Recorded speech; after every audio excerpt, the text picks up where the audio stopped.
Greetings, YouTube. We have been gathering comprehensive climate data for about the last 130 years. Prior to that, things are kind of sketchy. Things weren't done in a systematic way. But for the last 130 years, we've done a pretty good job of recording data from all over the world on how the climate's changed. And in that 130-year time period, 2011 has been the 9th hottest year. Now, that may not sound like all that big deal. 130-year time period, 9th hottest year, okay. Maybe it's statistically significant. Well, you see, 9 of the hottest 10 years that we've had have been since the year 2000. Yeah.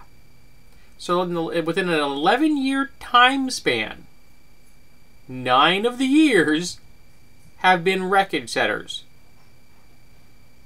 That is statistically significant in a big, fat, hairy way. That's so significant that, even some of the conservative folks out there are having a hard time buying into the myth that humans aren't having some kind of effect on the climate, and that the climate isn't, in fact, getting a whole lot warmer.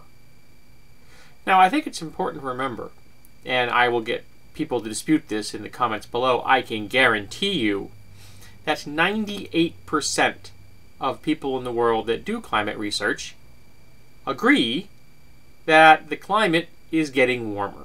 Now, people are going to say, well, what about the freak storms we had? Hey, we had a freak storm on Halloween in my state. One part of my state got 31 inches of snow in one storm.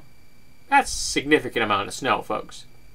But there's a difference between weather and climate. Weather is the stuff that varies from day to day, and your weatherman can be good or bad at predicting. Most of us can now get a decent 10-day forecast if we so choose. But climate is the larger overall structure, the trends that are being plotted over the course of years and decades. And the world is getting warmer. And that's bad for us. The planet could care less. Humanity could get wiped out tomorrow, and the planet will just keep right on chugging along.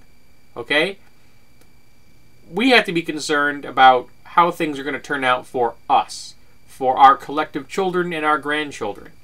And we really need to start paying attention to things in a much better way than we are, particularly in the countries like the US, China, and India, who are pumping huge amounts of CO2 and greenhouse gases into the atmosphere.